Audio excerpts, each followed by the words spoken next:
Wassalli ala nabiyyina Muhammadin wa ala alihi wa ashabihi ajma'in, amma ba'du. Bapak Ibu yang dirahmati Allah Subhanahu wa ta'ala, kita masuk di hadis ke-32 halaman 128.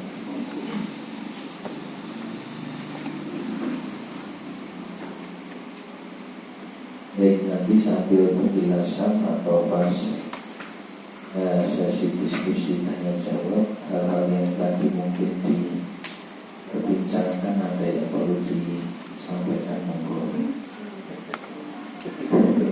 Tadi PR terus.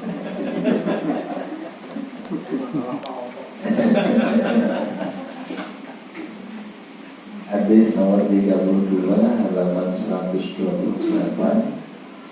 Judul hadisnya tidak boleh membahayakan orang lain dan tidak boleh membalas bahaya orang lain melebihi bahaya yang diberikannya. Judulnya kalau hadis itu judulnya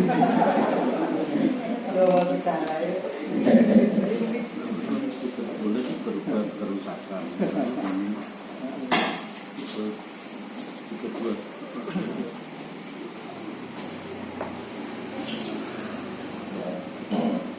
Karena hadisnya sangat singkat, la dororo wala diror, selesai. Kita baca dulu hadis nomor 32. An Abi Sa'id Sa'd bin Malik ibn Sinan Al-Khudri radhiyallahu anhu anna Rasulullah sallallahu alaihi wasallam qala la darara wala dirara. Hadisnya la darara wala dirara.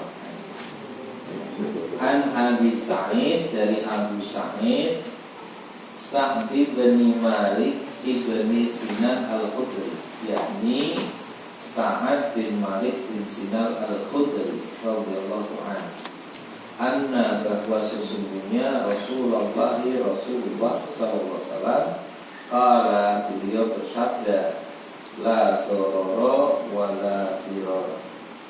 Bersemangat tidak boleh membahayakan orang lain dan tidak boleh membalas bahaya orang lain melebihi bahaya yang diberikannya. Kita jelaskan terlebih dahulu makna dororo dan diror.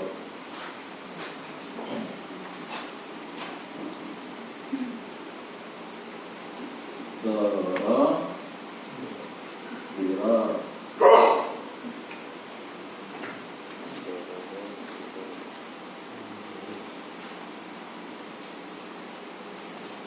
Doror adalah menimbulkan madorot, bahaya, ya, pemudorotan atau bahaya atau menyakiti, ya, pihak lain tanpa pihak lain itu menyakiti kita. Yes.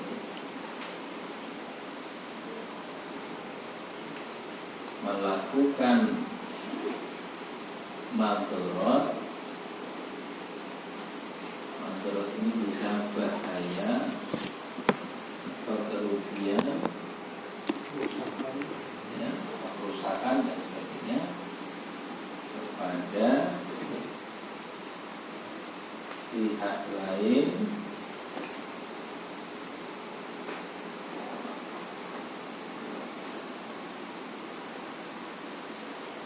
bukan karena pihak lain tersebut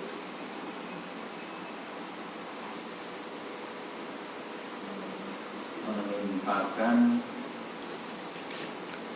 madorot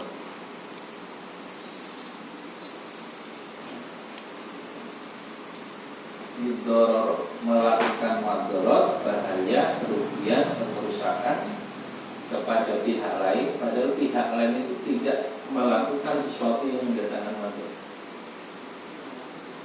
Jadi semata-mata merugikan pihak lain, menimpakan bahaya pada pihak lain tanpa sebab dia melakukan hal yang salah.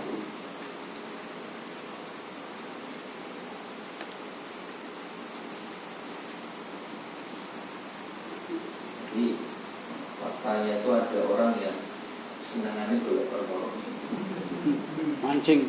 Iya, dia suka buat masalah. Padahal bukan karena dia terganggu oleh siapapun, dia sendiri suka buat masalah. Nah, yang kedua, dirara itu melakukan madorot atau bahaya atau kerugian atau kerusakan, itu silahkan ditambah sendiri semakna dengan itu pada pihak lain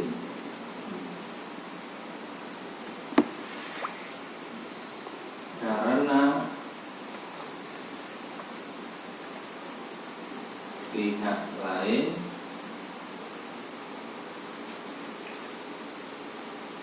menimpakan madorot.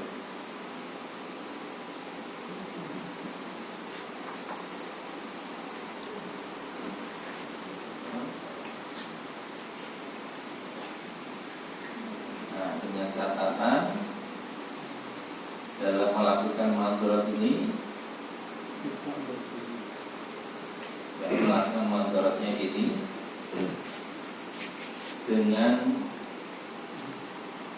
cara yang tidak dibenarkan syariat.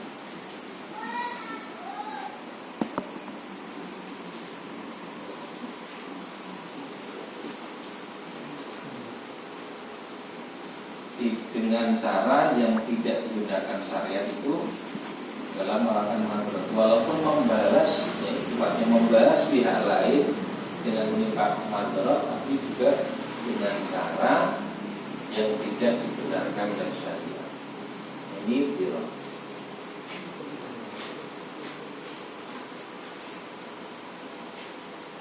Prinsipnya kedua-duanya dilarang, baik dororo maupun dirot.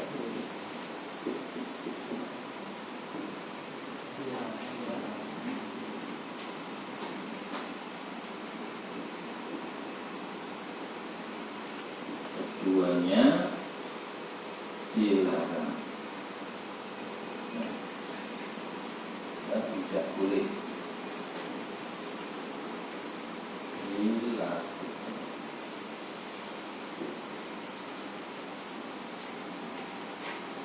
Nah, ini hadis ini menurut para ulama walaupun singkat tetapi menjadi kaidah penting dalam persoalan fikih.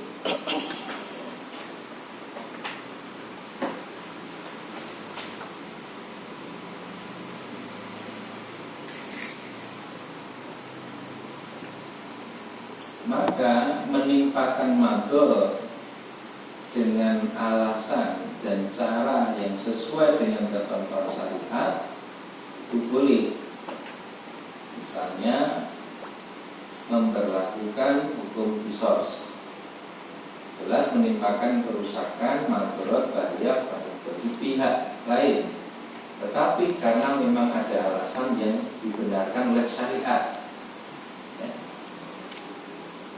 Seseorang yang membunuh, maka terkena hukum qisas, sehingga dia juga harus dibunuh. Pelaku zina muhsan, maka dia harus dijatuhi hukum rajam, tarik batu sampai mati. Itu jelas menimpakan madorot. Tapi karena alasan, sebab dan tata caranya sesuai dengan ketentuan syariat, kabul.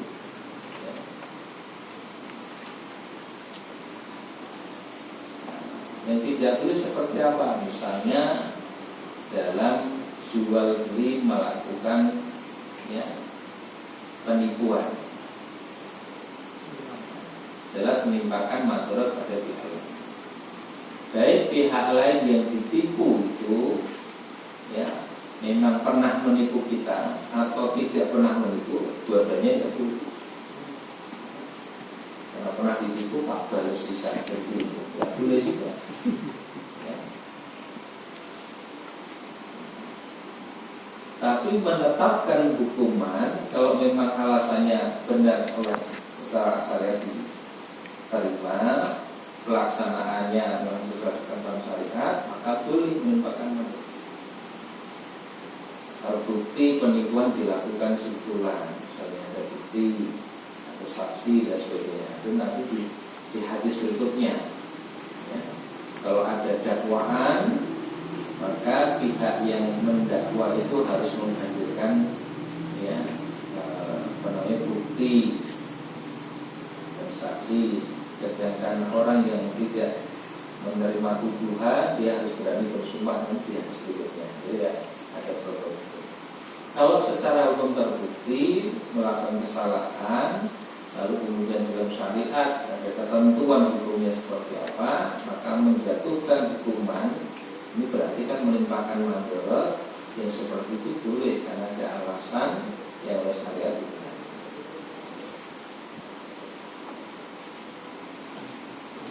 Pernikahan misalnya, orang melakukan pernikahan tetapi dengan niat untuk menimbulkan madharat, termasuk pernikahan yang haram.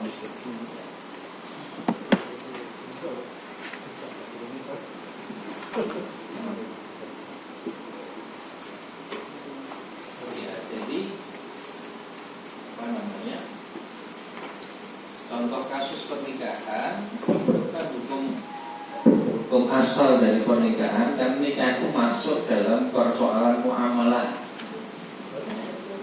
Kaidahnya di dalam fikih al-aslu fil muamalati atau fil asya'i al-ibahah. Hukum asal muamalah yang bukan hal-hal yang bersifat ritual peribadatan, hukum asalnya al-ibahah, mubah, boleh. Hukum asal nikah itu mubah, tapi dia bisa wajib, bisa sunnah, bisa makruh, bisa haram, tergantung unsur-unsur yang membersamai. Ada orang yang menikah tapi dengan maksud untuk menimpakan madharat, kerugian atau bahaya bagi yang dinikahi, maka ini pernikahan yang haram. Pakai dalil la darara wa dirar ini. Contohnya bagaimana? Seseorang yang mengidap penyakit AIDS misalnya, ya jelas-jelas positif ya, kemudian mau menikahi si fulan, nah ini pernikahan yang haram karena pasti akan menimbulkan madharat, pasti ya, begitu. Jadi ini bisa masuk pada persoalan pernikahan, masuk pada pernikahan, ya, pada persoalan jual beli, masuk pada persoalan-persoalan yang lain.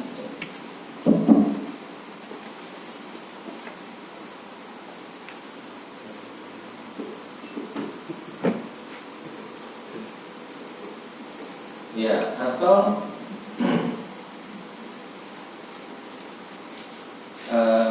misalnya menceraikan, ya,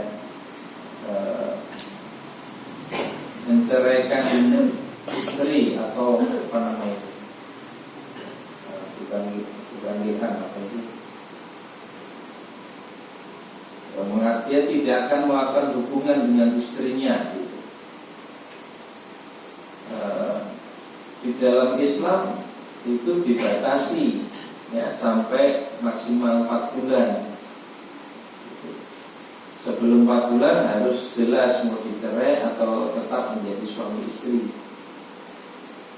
Nah, apa namanya, di masa jahiliyah itu tanpa batas waktu, ya,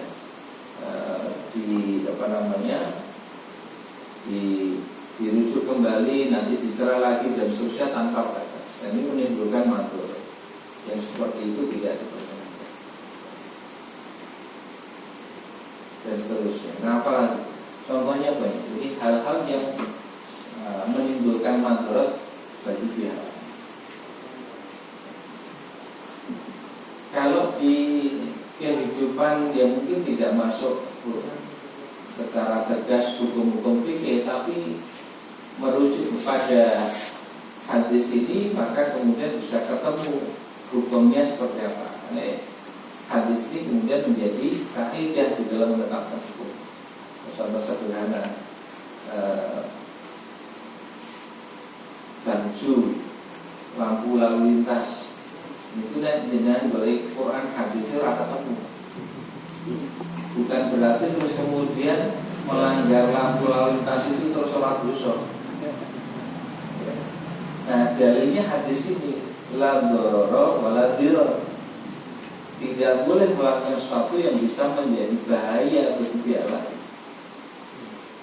Kalau kemudian kita tidak patuh dengan rambu-rambu itu, bisa membahayakan diri maupun orang lain, maka masuk larangan di sini.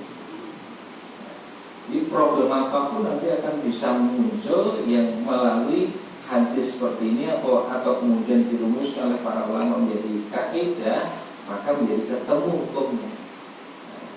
Saya pikir seperti itu. Ya.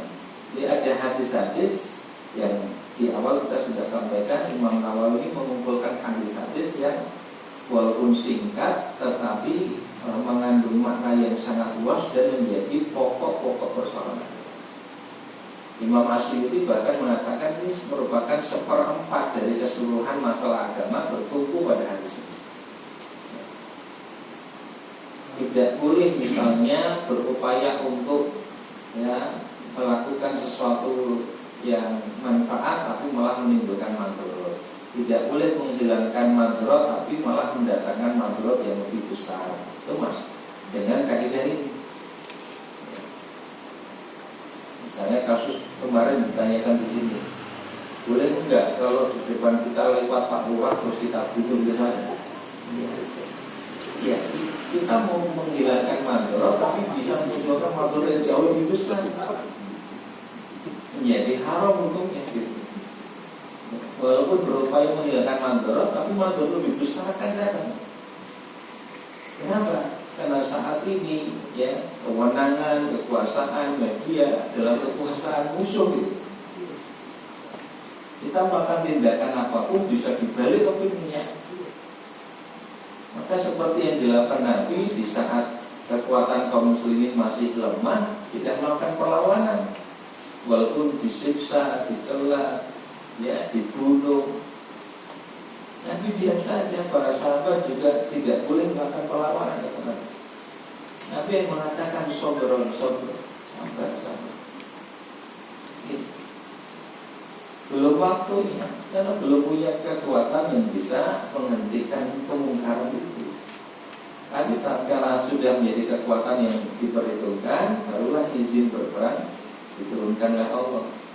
Udina lilladina yuqatiluna, telah diizinkan bagi orang-orang yang diperangi untuk membalas.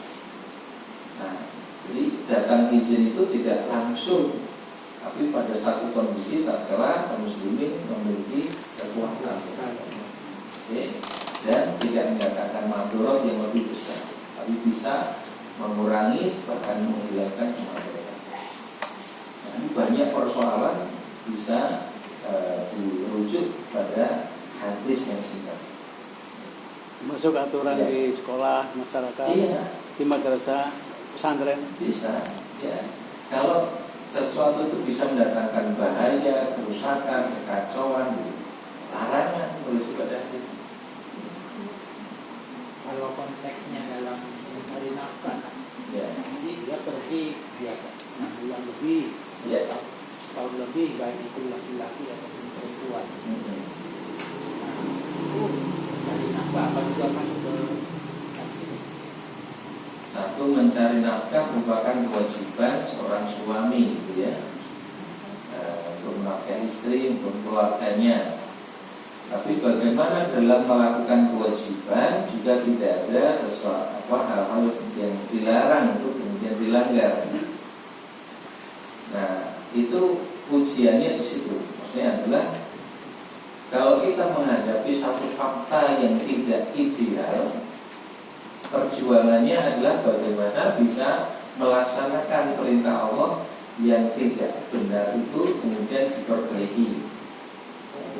Kedua, atau ada alternatif yang lain yang memungkinkan kita tidak harus sampai melanggar tuntunan agama. Perjuangan pada situ. Agar apa, kita tidak begitu saja menyerah dengan keadaan, walaupun nanti ada kondisi darurat.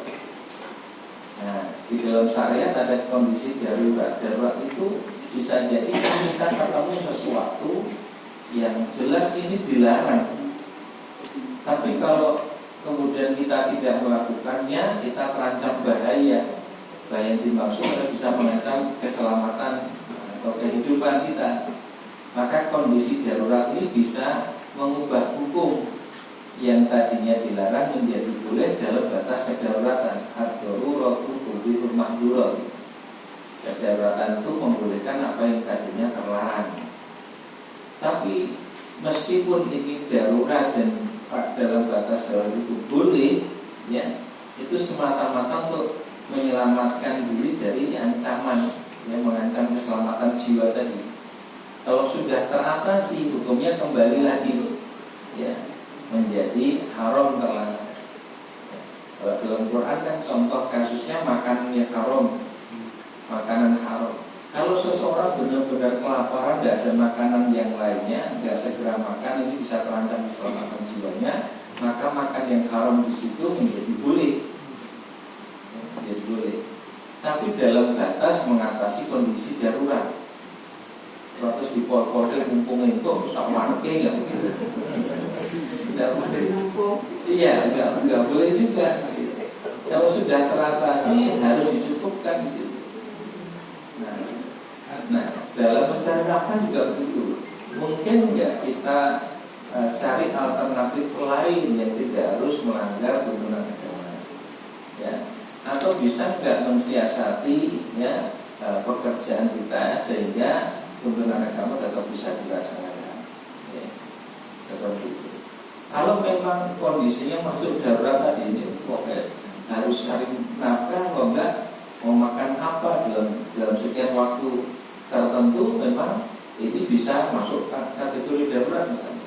Tapi kan tidak darurat selamanya. Masa sampai pensiunnya darurat terus. Jadi perjuangannya gimana? Di satu periode, misalnya TKI dia satu kota. Iya. Istri menjadi TKI. Iya. Atau sebaliknya, Pak. Atau sebaliknya. Ya. Ini sebetulnya kalau yang jadi tenaga kerja yang perempuan kan, ya, ini kan jelas yang laki-laki bertanggung jawab ini. Karena sebetulnya wanita tidak punya kewajiban untuk bekerja kan. Ya. Ini laki-laki harus bertanggung jawab.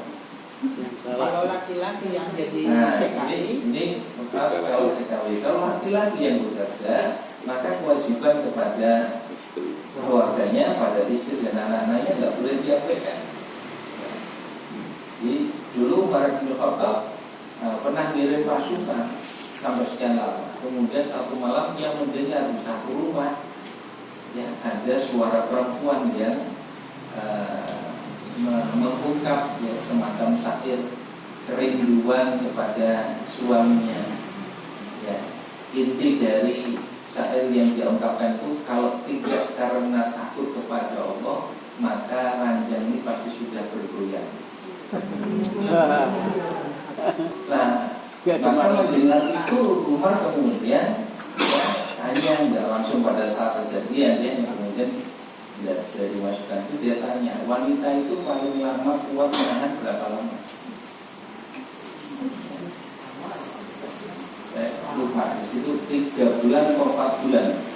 Nah, setelah dia dapat jabatan, kemudian menetapkan hukum sebagai pemimpin kaum muslimin, paling lama pengiriman pasukan itu dalam untuk peperangan sampai 3 bulan atau 4 bulan. Setelah itu dia harus pulang diganti dengan pasukan itu. Artinya apa? Aturan ini dibuat untuk menyelaraskan dengan ketentuan syariat, bukan syariat syariatnya yang dikalahkan oleh ya keadaan yang belum ideal. Nah, memang problemnya kewenangan untuk menetapkan aturan itu ya mungkin belum pada diri kita.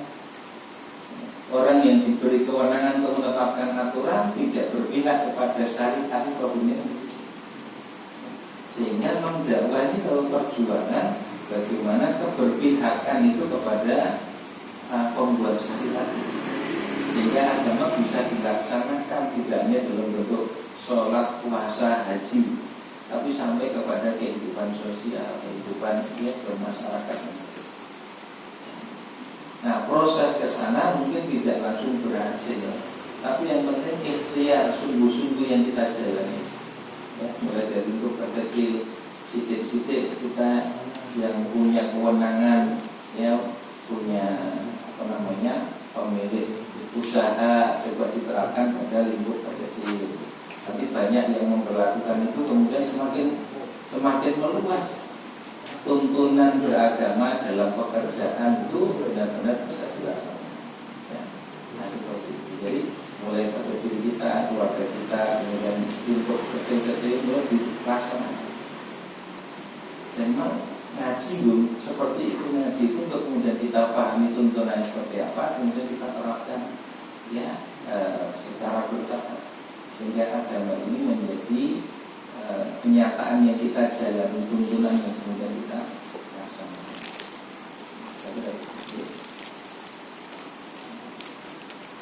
Kemudian untuk hadis 32 ringkas tetapi memang banyak sekali persoalan hukum yang merujuk kepada dalil hadis yang ke-32. Ya, tadi sempat saya singgung hadis yang ke-33, kita langsung masuk pada hadis ke-33. Ini problem hukum. Dan ini saya menggali, bisa coba merasakan bagaimana kalimat di dalam hadis ini sudah diungkap kurang lebih 1400 atau 1500 tahun yang lalu. Sebelum prinsip-prinsip hukum internasional itu ditetapkan, Nabi sudah menyampaikan hal ini. Dan ini kemudian digunakan kan diadopsi dalam hukum internasional berkaitan dengan persoalan ya penegakan hukum. Pertanyaan kritisnya saya ngajari Muhammad SAW itu sopol. Iya, nggak pernah kuliah hukum. Iya, disitulah kita mendapati kemujizatan dari ajaran Islam. Tidak lain itu pasti merupakan wahyu dari Allah. Wa ma yantiqu 'anil hawa in huwa illa wahyun yuha. Tidaklah Muhammad berbicara dengan kemauannya, tetapi apa yang diucapkan adalah wahyu dari Allah yang diturunkan kepadanya. Seperti itu hadis yang mengatakan tubuh manusia itu terdiri dari 360 sendian. Itu kan sudah berapa abad yang lalu dikatakan oleh Rasulullah. Itu terbukti di kedokteran. Itu kan sebuah ujian betul. Iya.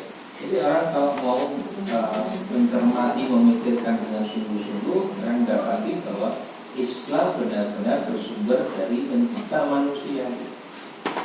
Sehingga seluruh ketentuan atau syariatnya itu kok pas sesuai dengan apa yang dibutuhkan oleh manusia.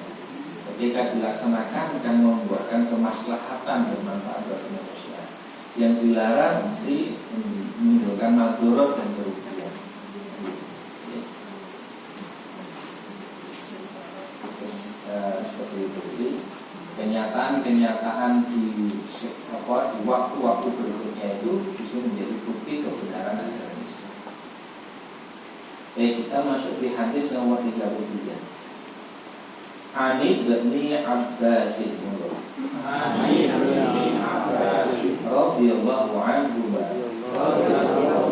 anna Rasulullah sallallahu alaihi wasallam qala lau yuqan nasu fi da'wahum ladda'a rijalun amwala qaumin